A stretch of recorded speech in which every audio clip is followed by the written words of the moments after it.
Hello everyone, welcome back to my channel. So आज हम करेंगे क्लास 10th की एक्सरसाइज 1.2। 1.2 में हमारे पास सिर्फ 3 क्वेश्चंस हैं और तीनों में हमें नंबर्स को इरेशनल प्रूव करना है। अब आपको पता होगा रूट में हमारे पास अगर प्राइम नंबर है तो वो क्या बनेगा, इरेशनल बनेगा। अब ये क्वेश्चन करने से पहले आपके पास रैशनल नंबर की डेफिनेशन क्लियर हो। रैशनल नंबर क्या होंगे, जो हमारे पास पी बाई क्यू की फॉर्म में लिखे जाएं। को प्राइम नंबर की डेफिनेशन, को प्राइम नंबर क्या होते हैं, जिनका हमारे पास HCF क्या आए। अगर दो नंबर PQ हैं और उनका HCF 1 आए तो हम उनको क्या बोलते हैं, को प्राइम नंबर। मतलब दोनों में से कोई सा भी एक दूसरे से डिवाइड ना हो, उनको हम को प्राइम नंबर बोलेंगे। अब आपको इसको इरेशनल प्रूफ करना है। क्या करेंगे, हम लेके चलेंगे कि √5 रैशनल नंबर है और लास्ट में कॉन्ट्राडिक्शन शो कर देंगे कि √5 रैशनल नहीं है, तो ये क्या बन जाएगा, इरेशनल नंबर। सो देखो, लेट √5 बी इरेशनल।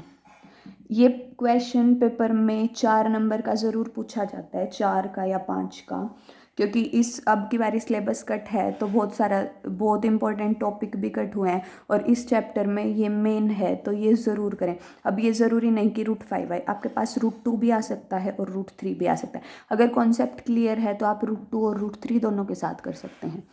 हमने मान लिया √5 जो है वो रैशनल नंबर है। अगर रैशनल है तो रैशनल की डेफिनेशन के अकॉर्डिंग हम √5 को लिख सकते हैं P बाई क्यू की फॉर्म में, और P बाई क्यू को हमने कंडीशन लगा दी कि जो P एंड Q हैं वो को प्राइम है। मतलब P और Q का जो HCF है वो कितना है, 1। और ये कंडीशन क्यों लगाई, क्योंकि जो रैशनल नंबर है उसको हमने, देखो, हमने इस फॉर्म में लिखा 2/3। अगर हम इस फॉर्म में लिखें 2/4 तो भी ये कट के क्या बनेगा, को प्राइम बनेंगे एक दूसरे के। तो हमने सिंपलेस्ट फॉर्म में लिखा है, इसलिए हमने क्या किया, इनको को प्राइम बोल दिया। इस Q को इस तरफ शिफ्ट किया तो हमारे पास आया √5Q is equal to P। दोनों साइड स्क्वायर करेंगे, सो स्क्वायरिंग बोथ साइड्स। इस तरफ स्क्वायर किया, ये कितना आया, under the √5Q whole square is equal to P square. तो ये बना हमारे पास 5Q² is equal to P square. हम लिख सकते हैं P square is equal to 5Q²। अब P को हमने लिखा, P स्क्वायर को हमने लिखा 5 इंटू में कोशेंट। इसका मतलब जो P स्क्वायर है वो 5 से डिवाइड होगा। देखो, 10 को हम लिख सकते हैं 2 इंटू 5। इसका मतलब जो 10 है वो 2 से कम्प्लीटली डिवाइड होगा, वो 5 से भी कम्प्लीटली डिवाइड होगा। मैंने लिखा जो P स्क्वायर है वो 5 से डिवाइड होगा, implies P square is divisible by 5। और अगर P स्क्वायर 5 से डिवाइड होगा, implies P is divisible by 5।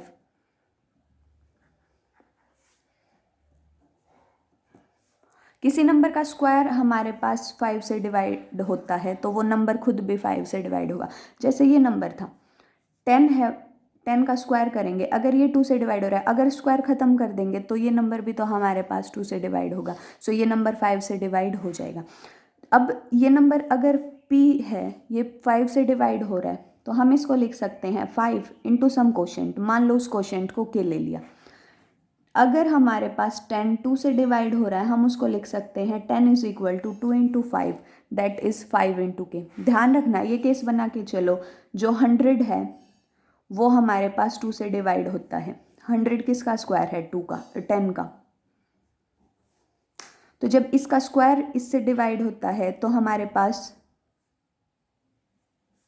ये जो 10 है ये भी तो इससे डिवाइड होगा, और वो क्या बनेगा, 2 इंटू 5। तो ये अलग अलग हैं हमारे पास, इसलिए इसको क्या लिखेंगे, K लिखेंगे। जब P आपके पास 5K है तो हम यहाँ पे पुट करेंगे, इसको इक्वेशन 1 लेट करें। Put P is equal to 5K in 1। जब P के प्लेस पे 5K पुट किया, हमारे पास क्या आया, 5K square is equal to 5Q square. Implies 5 का square is 25, K square is equal to, this is 5Q square. ये 5 इस तरफ आएगा तो ये कितना बना, Q square is equal to 5K square. अब देखो, Q स्क्वायर को हमने लिखा इस फॉर्म में, इसका मतलब जो ये Q स्क्वायर है ये भी 5 से डिवाइड होगा, implies Q square is divisible by 5। और Q स्क्वायर इससे डिवाइड होगा तो Q भी इससे डिवाइड होगा, Q इज डिविजिबल बाय 5। अब दो कंडीशन मिली, जो P है वो भी 5 से डिवाइड होता है, जो Q है वो भी 5 से डिवाइड होता है, पर हम मान के क्या चले थे कि सिर्फ 1 है ऐसा नंबर जो इन दोनों को डिवाइड करता है। Implies 5 divides P and Q both, but P और Q तो हमारे पास को प्राइम थे, और अगर ये को प्राइम थे तो ये क्या आया हमारे पास, कॉन्ट्राडिक्शन। और जब भी कॉन्ट्राडिक्शन आता है तो हम जो फर्स्ट वाला रिजल्ट जो हम मान के चले उसका इन्वर्स मतलब उसका कन्वर्स कर देते हैं। मतलब मान के क्या चले थे, रैशनल, और कॉन्ट्राडिक्शन आया, इम्प्लाइज √5 क्या है, रैशनल।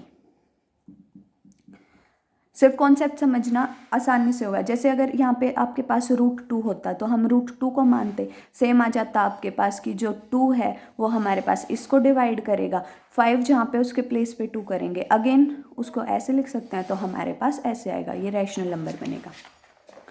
नेक्स्ट क्वेश्चन हमारे पास है, प्रूव 3 + 2 √5 इज इरेशनल। ऐसे क्वेश्चन में देखो सबसे पहले क्या करेंगे, √5 को इरेशनल प्रूव करेंगे, उसके बाद जैसे फर्स्ट में किया, उसके बाद क्या करेंगे, हमें पता है sum of rational and irrational is irrational, तो ये क्या बनेगा, इरेशनल। देखो 3 क्या है हमारे पास, रैशनल, √5 क्या है, इरेशनल, और 2√5 भी क्या बनेगा, इरेशनल, क्योंकि product of rational and irrational is also irrational. Implies 3 + 2√5 क्या बना, इरेशनल। ध्यान रखना ये क्वेश्चन अगर पेपर में आए तो सबसे पहले √5 को इरेशनल प्रूव करना है पीछे वाले मेथड से। मैंने शॉर्ट इसलिए बताया क्योंकि ये चीज़ मैं पीछे वाले क्वेश्चन में प्रूव कर चुकी, आप पहले इसको प्रूव करो और उसके बाद नेक्स्ट स्टेप करो। नेक्स्ट इनमें करेंगे 1/√2 है आपके पास, सो हमारे पास रिजल्ट ध्यान रखना, रैशनल बाय इरेशनल क्या बनेगा, इरेशनल, रैशनल इनटू इरेशनल वो भी क्या बनेगा, इरेशनल, रैशनल प्लस इरेशनल भी irrational, and rational minus irrational भी क्या, इरेशनल। देखो ये आपके पास रैशनल है, ये इरेशनल है। सबसे पहले √2 को प्रूव करेंगे कि वो इरेशनल है, उसके बाद लिखेंगे कि division of rational and irrational is irrational, implies 1/√2 is irrational. ध्यान रखना, again 7 is rational and √5 is irrational, multiplication of rational and irrational is irrational, so 7√5 is irrational। 6 हमारे पास रैशनल है एंड √2 हमारे पास इरेशनल है, तो इनका प्रोडक्ट भी क्या बनेगा, इरेशनल। सबसे पहले √2 को इरेशनल प्रूफ करोगे, देन आप ये चीज़ लिखोगे कि S6 is rational, √2 is irrational, implies their product is also irrational. So ये थी हमारे पास एक्सरसाइज 1.2। नेक्स्ट वीडियो में हम नेक्स्ट एक्सरसाइज के साथ मिलेंगे, तब तक के लिए like share and subscribe my channel. Thank you so much.